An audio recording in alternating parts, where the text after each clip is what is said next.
విధంగా వ్రతం చేస్తుండగా అక్కడికి ఒక కొండవాడట కొంత కర్రల మోపు తన భుజంపై పెట్టుకుని ఆ రోజు ఆ బ్రాహ్మణ వీధులకు వచ్చి ఆ బ్రాహ్మణ చేసిన వ్రతం అంతా కూడా ఏంటో చూద్దాం ఉద్దేశం కొలిది చక్కగా కర్రల మోపు అరుగు మీద ఉంచి లోపలికి వచ్చి ఆ రోజు ఆ తలక బ్రాహ్మణ చేసిన వ్రతం అంతా కూడా పూర్తిగా అయ్యి అక్కడే ఉండి అదంతా వ్రతం అంతా పూర్తి అయిన తర్వాత ఆ బ్రాహ్మణ చూసి ఈ విధంగా అడుగుతున్నాడట, ఓ గురువర్య, మీరు ఇప్పుడు చేస్తున్న వ్రతం ఏమిటి?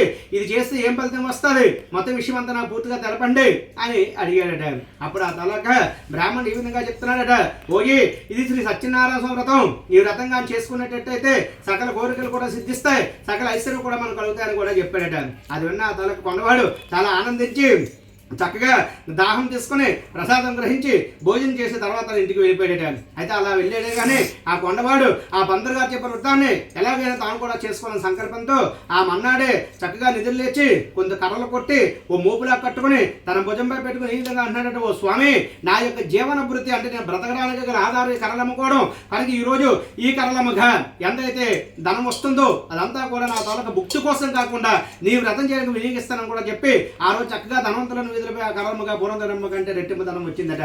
దాంతో అతడు మీ సంతోషించి ఆ పూజా కార్యక్రమం కావాల్సిన అరటిపండ్లు, చక్కెర, నెయ్యి, పాలు, గోధుమ పదార్థ పూజా సామాన్లు అన్ని కూడా తీసుకుని ఇంటికి చేరాడట. తర్వాత తనకు కొండవాడు తన మిత్రులతో కలిసి దైవభక్తితో సత్యనారాయణ వ్రతం చేసి జీవితాంతం సకల సుఖాలు కూడా అనిపిస్తూ మరణించిన తర్వాత స్వర్గలోక ప్రాప్తి కూడా పొందారట. ఈ స్కాంతపురాణ రమా భేర వెంకట సత్యనారాయణ స్వామి దేవతాభ్యో నమః.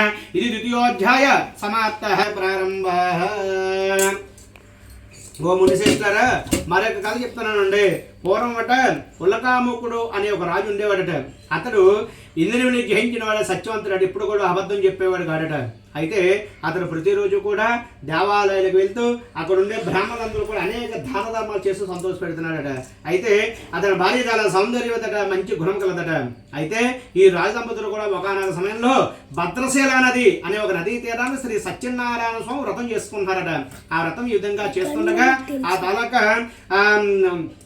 తలక మహారాజు ఈ విధంగా వ్రతం చేస్తుండగా ఆ తలక నదీ తీరానట సాధు అనే ఒక పేరు గల సాహుకారి అనంతమైన ధనంతో ఒక పడవను నింపుకుని వ్యాపార నిమిత్తం ఆ నదీ తీరాన్ని వెళ్తూ రాజుగారు చేస్తున్న వ్రతం ఎంతో చూద్దామని ఉద్దేశం కొలితే చక్కగా తన యొక్క పడవను ఒడ్డు పట్టించి రాజుతో పోయి ఈ విధంగా అడుగుతున్నాడు, రాజా, మీరు ఇప్పుడు చేస్తున్నటువంటి ఈ వ్రతం ఏమిటి? ఈ వ్రతం చేస్తే ఏం ఫలితం వస్తుంది? మొత్తం విషయం అంతా నాకు పూర్తిగా తెలపండి అని చెప్పి ప్రార్థించాడట. అప్పుడు ఆ తలక మహారాజు గారు చెప్తున్నారట, ఓజీ, నేను ఈ దేశానికి మహారాజుని, నాకు ధన కనక వస్తువాహనాలు దేనికి కూడా పదవలేదు, కానీ నాన్న అని చెప్పేసి పిలిపించుకుందామంటే నాకు సంతానం లేదు కనుక సంతానం పొందడానికి ఒక సత్యనారాయణ వ్రతం చేస్తున్నాను అని కూడా చెప్పి చక్కగా వ్రతమాచే విధానం కూడా తెలిపాడట. అప్పుడు ఆ తలక సాహుగారు గారు అన్నారట, ఓ రాజా, మీరు చెప్పిందే కానీ ఒకవేళ నిజమైనట్టయితే నాకు కూడా వివాహం చాలా సంవత్సరాలు అయింది, కానీ ఇంతవరకు కూడా నాకు కూడా పిల్లలు లేరు కనుక నేను కూడా చక్కగా నా వ్యాపారాలన్నీ కూడా పూర్తి చేసుకుని నా భార్యతో కూడుకున్న వ్రతం కూడా చేసుకుంటానని కూడా చెప్పి చక్కగా కొంత ప్రసాదం కూడా స్వీకరించి వ్యాపార నిమిత్తం బయలుదేరి వెళ్ళిపోయాడట. అయితే అలా వెళ్ళాడే కానీ సాహుగారు చక్కగా తన వ్యాపారాలన్నీ కూడా పూర్తి చేసుకుని తిరిగి తన స్వగ్రామం చేరుకుని తన భార్య పేరు సాహుగారు తన భార్యను పిలిచాడట. ఆ సాహుగారి భార్య పేరట లీలావతట. ఆమె పిలిచి ఈ విధంగా అంటాడట, నేను పలానా రాజ్యం వెళ్ళాను, ఆ రాజ్యంలో రాజుగారు ఈ విధంగా చెప్పారు కనుక ఏదో సత్యనాశం పూజ అంట, అది కానీ చేసుకుంటే సంతానం కలుగుతుందట. కనుక మనకు కూడా సంతానం కానీ కలిగినట్టయితే తప్పకుండా ఈ యొక్క సత్యనారాయణ వ్రతం మనం చేద్దాం అని చెప్పేసి తన భార్యతో చెప్పి ప్రతిజ్ఞ చేశాడట. మళ్ళీ కొంతకాలం గడిచిందట. కొన్నాళ్ళకి చక్కగా ఆ సాహుకారి యొక్క భార్య లీలావతి ధర్మపరాన్ని భర్తతో సుఖించి గర్భవతి 10వ నెలలో ఆడపిల్లను కూడా కందట. ఆ సాహుకారు దంపతులు తన కుమార్తెకి కళావతి అని చెప్పేసి పేరు పెట్టి అల్లారు ముద్దుగా పెంచుకుంటారట. ఆ తలక కళావతి ఎప్పుడైతే ఆ విధంగా పెంచుకుంటున్నారో ఒక రోజట ఆ సాహుకారు భార్య తన భర్తతో ఈ విధంగా చెప్తున్నదట, నాద, మనకు కానీ సంతానం కానీ కలిగినట్టయితే శ్రీ సత్యనారాయణ స్వామి వ్రతం చేస్తా అని చెప్పి మీరు పలానా సమయంలో నాతో చెప్పారు కనుక సంతానం కలిగింది మనకి కనుక ఈ సత్యనారాయణ వ్రతం చేద్దామని చెప్పి తన భర్తకు తెలియజేసిందట. అప్పుడు ఆ సాహుకారి ఈ విధంగా అంటున్నాడట, ఇప్పుడు కాదులే అమ్మాయి వివాహానంతరం ఎలాగో పెళ్లి చేయాలి, పెళ్లి చేసేటప్పుడు ఒకేసారి వ్రతం చేద్దామని చెప్పి తన భార్యతో చెప్పి చక్కగా వ్యాపార నిమిత్తం మళ్ళీ బయలుదేరి వెళ్ళిపోయాడట. మళ్ళీ కొంతకాలం గడిచిందట. కొన్నాళ్ళకి ఆ సాహుకారి తన కూతురు పెళ్లిడు కూడా వచ్చిందట. వెంటనే ఆ సాహుకారి ఒక దూతను పిలిచాడట, నాయన, నువ్వు వెళ్ళి నా కుమారుడికి తగిన వడ్డీ ఎక్కడున్నా కూడా వెతికి తీసుకురా అని కూడా ఆజ్ఞాపించాడట. ఎప్పుడైతే ఆ సావుకారు ఆ విధంగా ఆజ్ఞాపించాడో వెంటనే ఆ దూత కాంచన నగరానికి వెళ్ళి యోగిని ఒక మంచి పెళ్లి కుమారుడు కూడా వెతికి తీసుకొచ్చాడట.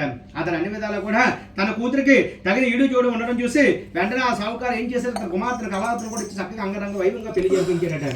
అయితే ఆ సావుకారట తన కుమార్తె వివాహం అయిపోయిన ఆనందంలో ఈ సత్యనారాయణ వ్రత విషయం పూర్తిగా మర్చిపోయాడట. అందుకు శ్రీ సత్యనారాయణ స్వామి సావుకారిపై కోపం వచ్చిందట.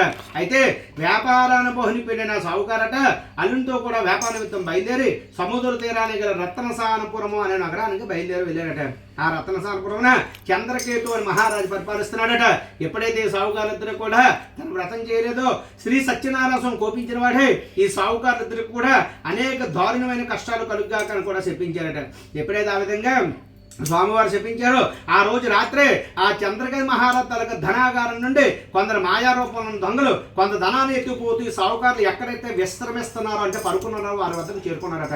అయితే రాజుభటులట దొంగలు పట్టుకుని నలుమూలలా వేస్తూ తమ దగ్గరికి ఎప్పుడైతే వస్తున్నారో ఆ దొంగలు ఏం చేస్తారో తమ దొంగల నుంచి తీసుకొచ్చిన ధనాన్ని ఆ సావుకారుల పక్కనే వదిలిపెట్టేసి మాయమైపోయారట. అయితే రాజుభటులు ఆ సావుకారుల వద్ద డబ్బుతో సంచులన్నీ కూడా ఉండడం చూసి ఆ సావుకారులే దొంగలను నిశ్చించి వారిద్దరిని కూడా కట్టి రాజు వద్ద తీసుకుపోయి ప్రభు డబ్బుతో పాటు దొంగలు కూడా పట్టి తీసుకొచ్చాము, విచారించి తగిన శిక్ష విధించండి చెప్పి విన్నవించారట. రాజు ఏమి కూడా విచారింపగానే వీరిద్దరిని కూడా తీసుకుని పోయి కారాగృహాన్ని బంధించండి అని ఆజ్ఞాపించారట. వెంటనే ఆ తలక సావుకారులు రాజుభటులు కారాగృహం బంధించారట. ఎంత ప్రార్థించినా కూడా వారి మాట విన్నవారు లేకపోయారట. ఇంకా నా చంద్రకేయ మహారాజు ఆ సావుకారులు పడవయందన ధనం అంతా కూడా తన ఖజానంలో వేయించుకున్నట. మరి సత్యనారాయణ స్వామి శాపం వలన ఆ సావుకారు యొక్క ఇంటి వద్ద డబ్బంతా కూడా దొంగలు ఎత్తిపోయారట. మరియు లీలావతికి రోగం వచ్చిందట. మనోవిషం అధికమై తినడానికి తిండి వాళ్ళకి ఇంటింటికి తిరిగి భిక్ష ఎత్తుకుని బతికే పరిస్థితి కల్పించారట. ఒకరోజు కళావతి ఆకలిగా ఉండి ఒక బ్రాహ్మణుని ఇల్లు చేరుకుందట. ఆ రోజు ఆ బ్రాహ్మణుని ఇంటి దగ్గర శ్రీ సత్యనారాయణ వ్రతం జరుగుతుండగా ఆ వ్రతం పూర్తి కూడా అక్కడే ఉండి కథ కూడా విని ప్రసాదం కూడా స్వీకరించి రాత్రికి ఇల్లు ఆలస్యంగా చేరుకుందట. అయితే ఆ తాలక సావుకారు భార్య తన కుమార్తె చూసి ఈ విధంగా అడుగుతున్న, అమ్మాయి ఇంత రాత్రి అది కదా ఎంతవరకు కూడా ఎక్కడ ఉన్నాను కూడా అడిగిందట. దానికి ఆ తలక సావుకారు భార్య కుమార్తె ఈ విధంగా అన్నాడట, అమ్మా నాకు ఆకలిగా ఉండే బ్రాహ్మణుడి దగ్గర చేరుకున్నాను, అక్కడ వెళ్ళేటప్పటికల్లా అక్కడ సత్యనారాయణ వ్రతం జరుగుతుంది, వ్రతం